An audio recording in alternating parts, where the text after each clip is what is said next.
My name is Mary. My husband and I were introduced by our parents, and after dating for a few years with the intention of getting married, we registered our marriage. Since I graduated from high school, I had always been working hard to pursue my dream of becoming a designer. While I worked, I had dreamed of launching my own apparel brand one day. Fortunately, my father was a businessman and an investor, and my older brother, who is many years older than me, started his own company in his 30s, so nobody ever said anything negative about me starting a business. I gained experience as a designer, and I started a company with a few colleagues in my late 20s thanks to that. At first, it was tough even with the help of my father's connections and investments, but after about 3 years, the company had grown into a somewhat well-known one. That's when my father brought up the subject of arranged marriage. "Don't you think it's about time for you to find a partner? I'm not forcing you, but how about this person?" he said and showed me a photo of a potential arranged marriage partner. That person is now my husband. My husband is the son of a person from a company that my father does business with, known for his good character, work ethic, and being a dutiful son who helps with housework at home. However, living with his parents seemed to prevent his relationships from lasting long, and he had reached his current age. He is 1 year older than me. At the time, I found the aspect of a man who can handle household chores attractive, so I decided to go ahead with the arranged marriage. After all, I'd been frequently listening to complaints about husbands from a few married friends. They complained that their husbands leave their clothes everywhere, make them do all the housework because they are just housewives, and their husbands don't listen to them and such. Anyway, for that reason, I thought it would be nice to marry someone who would take the initiative in housework. So, we actually had the arranged meeting, dated with the intention of getting married, and successfully made it to the finish line.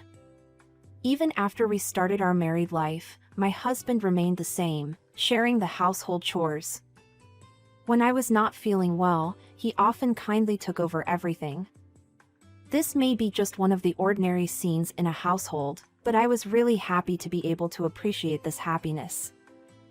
But I guess every couple encounters what we did. The so-called rut or stale phase. 3 years into our marriage, or about 5 years from the time we started dating, before we knew it, our conversations had dwindled, and we only talked when it was necessary. It would have been better if it was just that, but my husband became cold, or rather, he started comparing me with young women and complained more frequently. "Aw, that girl is so cute. She must really care about her beauty." It had been a long time since we had been on a date together, but my husband kept looking at young women, and kept making such comments loud enough for me to hear. If I may say so, young men who are college students or new employees shine brighter than my middle-aged and overweight husband with a pot belly, who doesn't pay attention to his hair or fashion. However, I didn't say it out loud. Once, when I sarcastically returned his sarcasm, he was in a bad mood and didn't talk to me for about a week. He wouldn't say anything about when he was leaving the house or if he was going out to drink that day. So, for me, who made dinner and packed lunches, it was a problem. He could have at least left a note even if he didn't want to talk to me. So, I decided to try as much as possible not to offend my husband. Therefore, even when my husband makes sarcastic comments like this, "Well, you know, I'm in my mid-30s now, I can't compete with young girls in their 20s. I only self-deprecate and laugh. If I did this, my husband would strangely look satisfied saying, "As long as you understand," and it wouldn't lead to a fight. Of course, my heart was wearing thin. After a while, I, with a determined look on my face, said to my husband, "I want to focus on getting pregnant soon. I'm not working by myself, so my company would run fine without me, and like I've told you before, I've invested and have passive income, so I'm thinking of taking it easy on work for a while." When my husband heard this, he grimaced and retorted, "No way, so that means I have to work for both of us, right? What if you don't get pregnant right away?" That's why I said that I have passive income, so we'll be okay. I was about to say something like that to my husband, who doesn't listen to me at all, but I stopped. I was thinking that he would either rebut me with a lame excuse or give me a completely off-target answer. I wanted a child, but it seemed difficult to hope for that. Due to the recent lifestyle with my husband, the difference in values, emotional problems, etc., I felt sorry for my father, but I started wanting to divorce him. As such, several months passed, and our relationship was deteriorating as we were unable to focus on getting pregnant. Me, who wanted a child, and my husband, who didn't care either way. Because I started to retort when I couldn't stand it, we started to fight more and more, and now I'm in a cold war with my husband. Of course, my husband won't talk to me, so I stopped making lunch and dinner for him, as if to say that I won't adjust to his schedule if he doesn't tell me. If he's hungry, he can order delivery himself. Maybe because my husband is being stubborn and won't tell me his schedule, he can't retort to my actions, and the house has become silent except for the sounds of life. This is nearing its end. Just as I was thinking this, I discovered my husband's affair. One day, I finished work early and left the office at 4 o'clock. I stopped by an expensive cake shop I usually don't visit, and my husband came out from it. I quickly turned my face away and pretended not to know him, but I glimpsed at him, and there was a woman I didn't know next to him. "Jennifer, you really love the cakes from this place, don't you?" "Well, lately I've been able to get off work early, so why don't we go for a drink, not just cake?" My husband, oblivious to my presence, drew the woman closer with his arm around her shoulder. They looked like a couple. No, they probably are. At that moment, I knew for certain that my husband was cheating on me with this beautiful woman. Despite having already considered separating, tears naturally welled up in my eyes. It's different to decide to part ways and walk separate paths, compared to separating because of infidelity. I didn't know how to stop the tears that flowed, and I didn't care about my makeup running, and I left the place crying. This happened just a week ago. When I picked up the divorce papers from the city office on my way home that day, I felt an intense emptiness. By giving this to my husband, we can surely divorce, because he is already fostering a love for his mistress. However, I couldn't bring myself to give him the divorce papers. I realized that even now, I still have feelings for my husband. And it felt bitter. I tried to soothe the throbbing pain in my heart by touching it through my skin, but I only felt more miserable. While this was going on, my husband brought up the topic. "We don't need to be a couple anymore, do we? It's okay to divorce, right?" Finally, the word divorce was uttered. However, when it came time to be told straight out, for some reason, I felt a sense of acceptance, and I abruptly halted my swirling thoughts. "That's right. I was thinking the same thing. After all, you have a beautiful girlfriend." I realized that I had said such a thing, and I gasped and put my hand over my mouth. When I nervously looked at my husband's face, he looked surprisingly calm. Then he slowly opened his mouth and said this.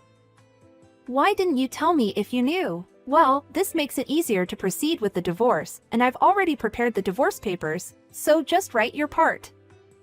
Saying that, my husband pulled out the divorce papers, which he had already filled out his part. I didn't expect him to be ready for the divorce. I felt somewhat frustrated, but I accepted the papers and said, "Okay, but there are things like division of property after divorce, aren't there? I want to prepare for those things, so I need a little time." When I said that, my husband nodded. Since then, I have been busy preparing for the divorce with a lawyer while working. My lawyer said that my husband was having an affair, so we can ask for alimony, and he also said that he would think of some strategy, so we could just discuss and not divide property. I intended to leave everything up to my lawyer, so I thanked him and left the office. But when I returned home, my husband was wearing an extremely irritating smirk as he said this. "You know, I just saw it on the news. The stock you invested $200,000 in, it's plummeted. It's done for. So, you're up to your ears in debt, huh? A woman who's run a company but who's failed in stocks and has no money, she's worth nothing. I agreed to the arranged marriage for your money and your family's wealth, but I'm good now, thanks." With that, he brushed past me and left the house. Since then, my husband has not returned to this house. From that day on, I desperately tried to find my husband. I wanted to submit the divorce papers, but since my husband was missing, it was not so simple. And despite my desperate search, I couldn't find him and my spirit almost broke. I felt like eating something sweet, and I ended up visiting that cake shop. And then, I found him. 2 weeks after that day. Finally, I managed to drag my husband before me. "How did you find out where I was? You didn't hire a detective and stalk me or anything, did you?" "No, I searched for you on my own." I don't have time to play along with my husband's jokes. I gave a curt reply to his sarcastic comment, and I swiftly placed the documents that the lawyer had prepared in front of my husband and began to explain. "This is the document related to property division, and this one is about the claim for alimony. Considering you vanished with your mistress and deliberately ran away from me, and also the terrible verbal abuse you subjected me to, I think this amount is reasonable." As I pointed at the amount for the alimony claimed in the document, my husband grimaced. He must be thinking why on earth he should pay such a huge amount of money to me. My intuition was spot on. "Hey, think about it. I'm just an office worker, so there's no way that I can afford to pay this much. I don't want to get into debt for this. Take it back and try again."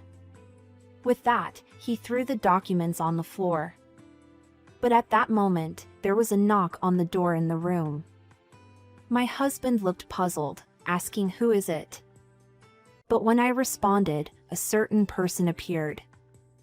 "It's been a while, have you been well?" Yes, the person standing there was my father. Since our fathers introduced us and we started our relationship, perhaps he felt awkward meeting my father, or maybe because he met my father unexpectedly, my husband's face was clearly stiff. On top of that, because my father was beckoning someone, my husband was watching. And my husband's mistress appeared following my father. Even my husband seemed surprised by this. "Hey, why are you here, Jennifer?" He couldn't hide his agitation. While I was watching my husband, who was panicking, I snickered. My husband seemed to be angry at me for snickering at him. "Why are you laughing? There is nothing funny about this." He spat out, slamming his hand on the desk and glared at me. However, his eyes were wobbly and shaky from the agitation, as he even showed concern for his father and his mistress, so he wasn't frightening at all. That day at the cake shop, the person I met was not my husband, but his mistress, Jennifer, walking with my father. Wondering why the two of them were together, I called out to them, only to learn that Jennifer was the daughter of a prominent company's president, and her father's company had some dealings with my father's company. My father was also close with Jennifer's father, and they were there to choose a gift for her parents' upcoming wedding anniversary. Jennifer, without any sign of panic, told me, "You must be the president's daughter. Nice to meet you, I'm Jennifer. I happened to meet your father on the street, and while discussing gift ideas, he invited me to join him," she said. There was no malice in her words or expression, and it became clear that my husband had kept the fact that he was married a secret from Jennifer. I hesitated whether to tell her, but decided there was no use in mulling it over. Jennifer was bound to find out sooner or later. So, I revealed the truth. Upon hearing this, my husband could only stare blankly at us, unable to say a word. Even if my meeting with Jennifer was by chance, it seemed as if fate had no intention of letting my husband's misdeed slide. Furthermore, there was one more piece of shocking news for him. That was, you didn't know that Jennifer is the daughter of a key client of your company, did you? This pretty much closes off your path to success. When I said this, my husband leapt to his feet in alarm, asking Jennifer, is this true? Jennifer did not make eye contact with him, but silently nodded. My husband staggered and crumbled to his knees, as if all strength had drained from him. It can't be, why didn't you tell me? He muttered. I decided to answer instead of Jennifer. I'm the same way, but when you talk about money and status, people usually approach you for money, don't they? That's why Jennifer didn't disclose that she was a president's daughter, but she didn't mind spending money on dates. You took advantage of this and you used Jennifer as a cash cow, didn't you? Does that sound about right? As I said this, my husband fell silent, staring off into the distance. It was likely a silent affirmation. To think that there was a time when I felt even a shred of love for someone like you. During my life, that was my biggest shame. I have absolutely no intention of reconciling with you, so sign this. I said, picking up the documents that my husband had thrown on the floor, and I urged him to sign them. Maybe he had given up thinking about it any further. My husband signed them while he was distorting his face in frustration. Finally, this will end. As I thought this, I started smiling. Just as I was thinking about how to enjoy my new life from now on, my husband, as if making his last stand, gave a weak laugh and said something like this. Heh, even if you snatch such a small amount of money from me, you're still going to be poor. You're probably having a hard time with the $200,000 loss cut on your crash stocks, right? Aw, when I think about it, it looks like I'll have a better life than you. Even at this point, he was still trying to provoke me. My father, unable to stand it any longer, stepped forward and opened his mouth to say something, but I stopped him. This was a fight that had been picked with me. So, I decided to settle it right away and put a stop to my husband's provocations. Huh? What are you talking about? Me, poor? Do you think I would invest all my assets in just one stock? I mean, I've even gotten advice from my investor father. I still have $2 million, so how am I poor? Your sense of money is amazing. When I said this with a straight face, my husband's eyes widened in surprise. He probably never imagined that I still had $2 million in assets. However, he himself had agreed to the condition of no property division, and the payment of consolation money was already confirmed. It's too late to go back now. Afterwards, my husband, who had become half crazy, raised his hand to me, and my father immediately restrained him and called the police. Even though it was a civil matter, my husband was arrested for assault because he persistently blamed me and tried to hit me again. And in the process, he also raised his hand against the police officer and was charged with obstructing the performance of official duties. As a result, my husband ended up with a criminal record. Also, his affair was discovered by his company, and because he had hurt the daughter of a key client's president. He will not be allowed to participate in any future transactions with that company. This company is a major client of my husband's company, and if he can't participate in transactions with them, it seems that he can't expect any further promotions. Now, burdened with a large debt from the compensation payments to me, his mental health was ruined and he quit his job voluntarily. He can't even afford to rent an apartment, he has no job or savings, and it seems that he is now living on the street. His spectacular downfall was so great that I couldn't even laugh. As for me, I had decided not to submit the divorce papers until I had him sign the documents related to property division, so the divorce was officially finalized after my husband's trial ended.